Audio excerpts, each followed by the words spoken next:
Kalau kemarin kita membahas Asus F570 dengan Ryzen plus Nvidia yang melakukan fusion, biar adil sekarang kita akan membahas Intel Fusion dengan Radeon. Memang Intel plus Radeon sudah tidak asing lagi kayak nasi rawon, tapi harus tetap kita bahas biar tidak diskriminasi seperti drama sinetron. Sebelum itu tolong subscribe dulu bagi yang belum, karena kalau subscribernya dikit saya pensiun saja jadi penjaga salon. Oke, tidak usah kebanyakan jargon, saya ucapkan selamat menonton.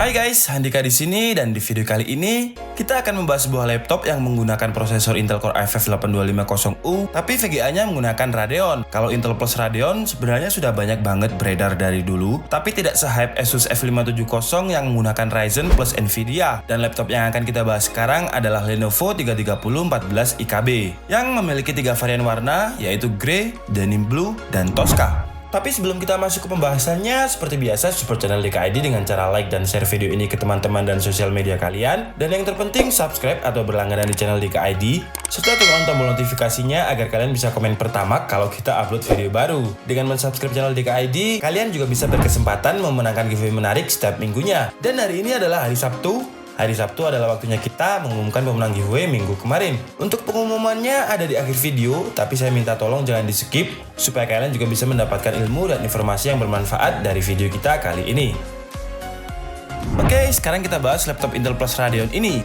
Untuk spesifikasinya, Lenovo 33014 IKB ini memiliki prosesor Intel Core i5-8250U atau Kaby Lake Refresh dengan 8GB RAM DDR4 Dual Channel dengan kecepatan 2133 MHz. Graphic card-nya menggunakan Intel HD Graphics 620 plus Radeon R535 2GB DDR5. Untuk storage-nya menggunakan tipe hard disk dengan kapasitas 1TB. Untuk harganya bisa dibilang ini adalah salah satu laptop Core i5-8250U dengan 8GB RAM yang termurah karena harganya ada di kisaran 8 sampai 8.400.000. Kalau dari segi desain, sebenarnya desainnya ini bagus dengan warna grey yang simple dengan finishing glossy yang terlihat clean. Peletakan logonya juga tidak berlebihan, simple dan cukup elegan dengan finishing chrome di tulisan logonya. Namun karena tidak ada perubahan dari segi desain Lenovo 320 ke Lenovo 330, jadi saya lihatnya ini kayak biasa aja. Karena udah sering lihat desainnya dan sama sekali tidak ada perubahan dari tahun lalu. Jadi tolonglah untuk Lenovo, mungkin saran saya bisa lebih inovatif lagi kalau mau mengejar brand lain yang semakin inovatif dalam hal desain. Hinge atau engsel dari Lenovo 330 ini bisa dibuka sejajar dengan keyboard, sama seperti Acer Swift 3. Jadi buat kalian yang mungkin orangnya geradakan, apa ya bahasa Indonesianya geradakan ya? Barbar gitulah. Jadi kalau pas kalian buka laptop 330 ini nggak usah takut engselnya patah, karena engselnya bisa terbuka sampai 180 derajat. Tadinya saya mau review laptop ini di pekarangan depan rumah karena biar anti mainstream, tapi ternyata di sini gatel banget, banyak nyamuk yang bisa bikin saya garuk-garuk. Jadi pindah aja ke dalam lagi karena alasan kesehatan, karena kalau kena demam berdarah, saya nggak bisa upload lagi nanti. Oke, lanjut. Karena hinge atau engselnya ini bisa dibuka sampai 180 derajat, kipasnya jadi berada di antara keyboard dan layar. Yang saya baca dari komen-komenan kalian, banyak banget dari kalian yang nggak suka dengan kipas terletak di sini, karena panasnya langsung nyembur ke layar dan tidak dibuang ke belakang. Ini saya sedikit setuju sih. Karena belum ada vakum atau kipas eksternal yang support dengan tipe fan yang seperti ini. Kebanyakan cooler eksternal support dengan tipe fan yang ada di samping. Tapi tenang aja, nggak mungkin layar kalian jadi leleh juga karena menerima hawa panasnya laptop 330 ini. Tapi kalau hati kalian leleh lihat senyuman gebetan, mungkin iya. Masuk ke area dalam, desainnya sama aja, jadi ya nggak usah dibahas. Lanjut ke bagian bawah, saya pribadi tidak terlalu suka dengan banyaknya baut dan skrup yang terlihat tersusun secara tidak rapi. Dan kalau cover bawah yang tidak rapi ini kita buka, terdapat single fan yang lumayan besar dengan satu pipa heatsink untuk sistem coolingnya. Kemudian ada satu slot RAM yang sudah terisi dengan 4GB, jadi 4GB lainnya onboard yang kalau kalian ingin upgrade berarti mentok di 20GB. Kemudian juga terdapat baterai yang memiliki spesifikasi 3 sel 3820 mAh yang memiliki fitur rapid charge dan daya tahan baterainya bisa mencapai 7 jam penggunaan. Untuk keyboardnya saya suka banget. Semua keyboard Lenovo menurut saya sangat nyaman, empuk dan pas banget di jari saya yang ukurannya lumayan besar. Dan kalau kalian perhatikan, keyboard Lenovo 330 ini bentuk per tombolnya tidak datar, tapi ada keycap atau lekungan di tiap tombol. yang apabila jari kita menekan tombolnya itu kalau digambarkan gimana ya, pas banget gitu intinya. Ibarat kalian mainan Tinder, pas ketemuan profil foto dan orang aslinya itu sama kayak di foto. Bukan pas di profil foto gambarnya cewek Korea, tapi pas ketemu cowok bertato. Wadaw, kalau itu namanya azab playboy main Tinder. Kemudian tidak seperti keyboard Asus, tombol caps lock-nya ada indikator lampu untuk mengetahui huruf besar dan kecil. Namun tombol powernya tidak seperti laptop XP yang memisah, tombolnya masih menyatu dengan keyboard. Yang saya pribadi tidak suka dengan tombol power yang menyatu dengan keyboard. Iya sih, kalau dari segi typo antara backspace dan tombol power, masih bisa disetting agar kalau tombol powernya kepencet, laptopnya nggak langsung mati. Tapi yang saya nggak suka, kalau suatu saat keyboard kita ngejam atau rusak, kita tidak punya pilihan lain untuk menyalakan laptop karena tombol powernya ikut rusak dengan keyboard. Kalau tombolnya memisahkan, kita masih bisa menyalakan laptopnya, dan kalau masalah keyboard, kita masih bisa pakai keyboard eksternal. Untuk port konektivitasnya, hampir semua port terletak di bagian kiri. Di sebelah kanannya hanya ada Kensington Lock dan DVD Airway. Kemudian di sebelah kirinya ini banyak banget. Jadi terdapat input power, input LAN, HDMI, 2 buah USB 2.0, jack audio, USB Type-C, dan slot SD card. Oh, banyak kan? Untuk layarnya tidak bezel karena ini seri 330 biasa, bukan seri Lenovo 330S yang memang slim dan bezel. Dengan dimensi layarnya 14 inch, kemudian resolusinya masih HD, belum Full HD, namun sudah memiliki fitur anti-glare. Jadi kalau kalian gunakan di luar ruangan, layarnya akan tetap terlihat dan tidak silau. Untuk audionya menggunakan speaker stereo dari Dolby Audio yang suaranya lumayan kenceng. Suara bassnya nggak flat, tapi juga tidak terlalu jedem-jedem atau jedak-jeduk, atau tidak terlalu empuk. Kira-kira beginilah suara audionya.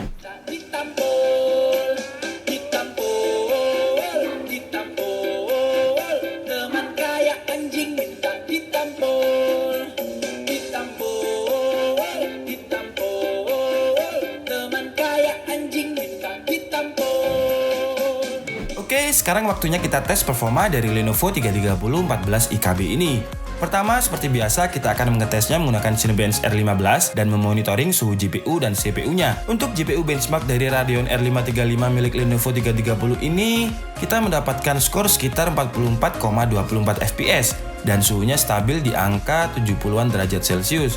Kemudian untuk CPU benchmarknya, temperaturnya juga stabil di angka 70-an derajat Celcius, dan untuk skor CPU benchmarknya mendapatkan skor 536 CB. Lanjut ke tes gaming, meskipun ini bukan laptop gaming, tapi dengan di tes gaming menurut saya bisa menjadi tolak ukur performa dari sebuah laptop. Dan di game ini dengan settingan default dari CSGO, masih playable dimainkan dengan perolehan FPS rata-rata 50-an FPS. Lanjut ke game kedua, yaitu Battlefield 1, masih playable juga dimainkan di kisaran 40-50 FPS, sama juga seperti game CSGO. Lanjut ke Game Pass 2018, masih enak dimainkan, smooth, gak ada lag, meskipun FPS-nya tidak sampai 60 FPS, namun masih nyaman dimainkan, dan lag-nya mungkin hanya ketika ekstra atau replay gamenya.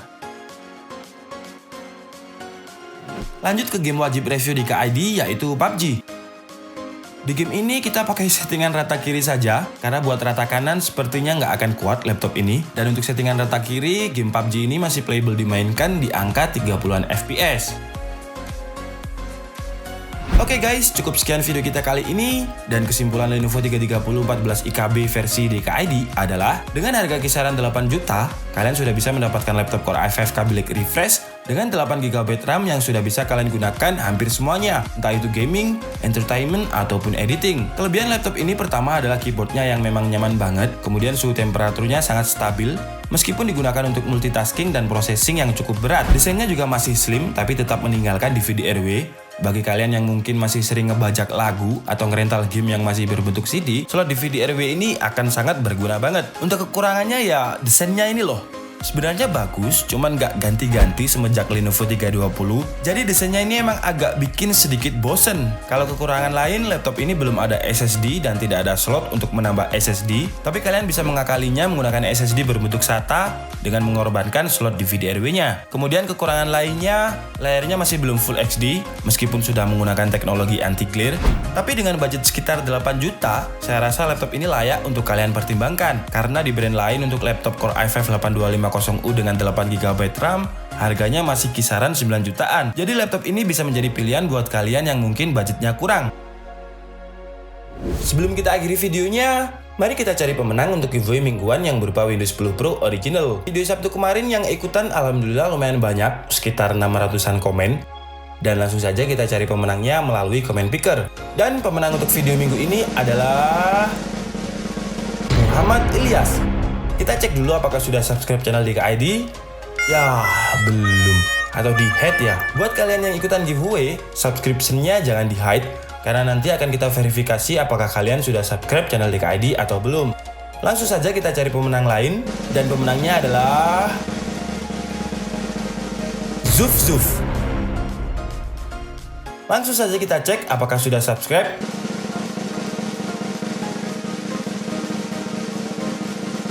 Yeay, sudah! Selamat kepada Zuf, Anda mendapatkan Windows 10 Pro Original dari DKID. Mohon diinfokan kontaknya melalui DM Instagram atau email DKID yang tertera di deskripsi. Buat kalian yang belum dapat, sabar aja dan jangan berkecil hati, karena minggu depan akan kita undi lagi. Untuk syarat giveaway mingguannya bisa kalian baca di deskripsi. Oke guys, jadi cukup sekian video kita kali ini. Saya minta maaf apabila ada kesalahan dalam penyampaian informasi. Seperti biasa, kalian bisa mengkoreksinya di kolom komentar. Saya Andika Setiabudi and see you on the next video.